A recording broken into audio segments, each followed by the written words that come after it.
ito ang inaasahang sorpresa ng dalagitang si Tame para sa kanyang 14th birthday. Habang mahimbing kasi siyang natutulog sa kanilang bahay sa Alicia, Zamboanga, Sibugay, may biglang nangagat at nagsumiksik pa sa kanyang tenga. Aray! Aray! Ang sakit! Ang sakit talaga! Aray! Aray ko! Sumigaw, sakit yung tainga niya, may pumasok doon. Sakit! Yung tenga ko! Ano nangyari sa'yo? Sabi niya, "Mang, masakit mang, tulong mang." Umiiyak siya, malantun-lantunan niya. "Mama, tapang, kuya." Ano naman ang masakit? Agad silang humingi ng saklolo sa kapitbahay nilang si Javier. Pinapalo niya yung tenga at sabay iyak tsaka sigaw. Sabi niya, "Agay, agay, agay." Sinilip ko po yung tenga niya. Wala po akong nakita. Ilagay namin ng baby oil. Pinuno po namin. Mga ilang minuto po lumipas, may lumabas. Napatili sila sa kanilang nakita. Ang pumasok kasi sa kanyang tenga. Ipis. Ang ipis, hindi lang daw pumasok sa tenga ni Tame. Nangitlog pa raw ito sa loob. Uod ba yun? Kulay puti po siya. Mananindig po yung balahibo ng katawan ko. Anak ng ipis. Makita pa lang sila, nakakapangilabot na. Ipis! Paano kaya kung ang isa sa kanila pumasok sa ating tenga? Inay ko po! Sinubukan itong tiyaниin ni Javier. Sabi ko sa kanya, "Tame, huwag kang gumilaw kasi kapag gumalaw ka, maaari ikasugat ng tenga mo yun."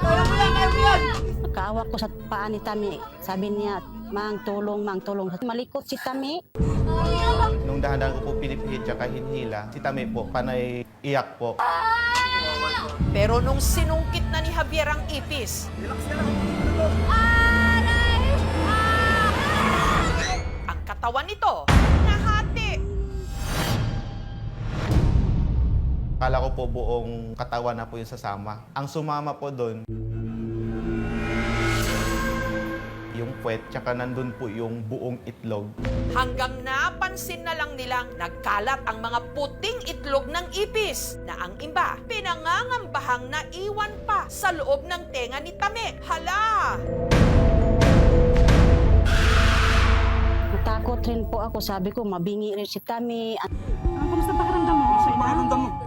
Sabi ko, masakit pa yung tainga mo. Sabi ni Tami, "Oo, mang." Kaya si Javier maingat uling sinungkit ang natirang kalahating katawan ng ipis. Hanggang tuluyan na niya itong natanggal. Hindi ko po ma-explain din sa sarili ko kung ano yung naramdaman ko kasi sobrang laki po ng ipis na pumasok sa tenga niya.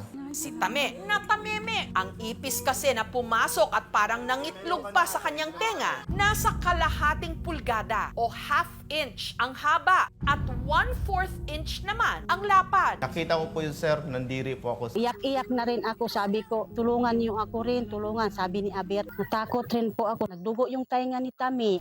Hinala ng mag-ina ang ipis nagmula sa nakatambak na nyog na ginagamit nila sa paggawa ng bibingka. Galing yun sa labas, pumasok sa bahay namin. Sa labas yung mga natambak ng bunot. Ayon naman sa isang entomologist o eksperto sa mga insekto, ang pumasok sa tenga ni Tame, hindi raw yung typical na ipis na nakikita natin sa ating mga bahay, kundi yung Pycnosilus indicus o burrowing cockroach. Yung klase ng ipis na talagang mahilig sumiksik.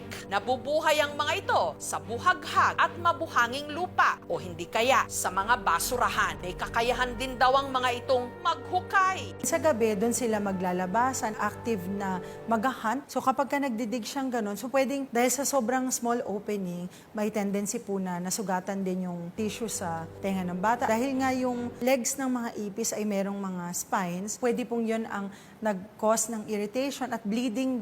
At ang inakala raw nilang itlog ng ipis, pumisa na pala o mga maliliit ng ipis na anak ng ipis na pumasok sa tenga ni Tame. Naku po! Samantala, 2 araw makalipas ang insidente. Sabi ko, masakit pa yung tainga mo. Sabi ni Tami, oo ma'am, masakit pa. Pinainom ko rin ng amoxicillin, pinamik. Linagyan ko yun ng haplas niyang tainga niya. Kaya ipina-check up na rin ng aming team si Tame. Kung tinignan ko yung patient, no, yung tenga niya, wala na yung ipis sa loob pero may natira na isang leg ng ipis. Intact naman yung eardrum niya, there were some blood clots na nilinis ko na rin. Ang mga ipis, kadalasan gusto nila sa mga madidilim na lugar and they usually crawl sa sahig. So I would suggest na palaging dapat malinis. Pinawalisan namin yung higdaanan namin yung salig. Sabi ko, matulog siya, ano yung tainga mo, takpan mo yung towel. Para hindi na gumapang, lumipad, at pumasok sa ating mga tenga ang mga ito.